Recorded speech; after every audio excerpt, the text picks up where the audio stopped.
నా దగ్గరికి పెద్దవాళ్ళు చూయించుకోవడానికి వచ్చినప్పుడు వాళ్ళ పిల్లలు నన్ను అడుగుతుంటారనమాట. మేము ఎన్నిసార్లు చెప్పినా కానీ మాతో పాటు ఉండటానికి సిటీకి రావట్లేదు, వాళ్ళెంతకీ వాళ్ళ ఊర్లోనే ఉంటామంటున్నారు, మాకు చాలా ఇబ్బందిగా ఉంది, వాళ్ళు అక్కడ సిటీకి వస్తే మంచి ఫుడ్ ఇవ్వచ్చు, వాళ్ళని జాగ్రత్తగా చూసుకోవచ్చు, మందులన్నీ టైంకి మేము వేయొచ్చు, మేము జాగ్రత్తగా చూసుకుంటామన్నా రావట్లేదు అని.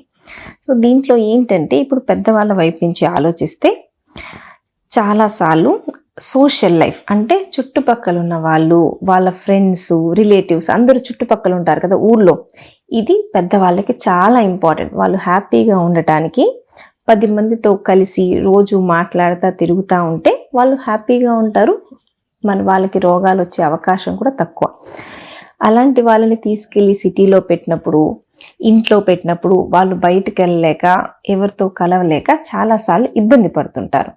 కొంతమందికి అనుకోండి తప్పదు, తిరగలేకపోతున్నాము, వంట చేసుకోలేకపోతున్నాం అంటే పిల్లలతో ఉండాల్సిన అవసరం రావచ్చు. కాకపోతే ఓపిక ఉన్నంత వరకు ప్రతి ఒక్కరూ కోరుకునేది ఏంటంటే వాళ్ళు పెరిగిన వాతావరణంలోనే వాళ్ళు ఉండాలి అనుకుంటారనమాట. సో మనం సడన్గా చాలాసార్లు చూస్తాను, ఊరు నుంచి వాళ్ళు సిటీకి తీసుకెళ్ళంగానే కొన్నిసార్లు చాలా డిప్రెషన్లోకి వెళ్ళిపోతారు, చాలా ఇబ్బంది పడతారు.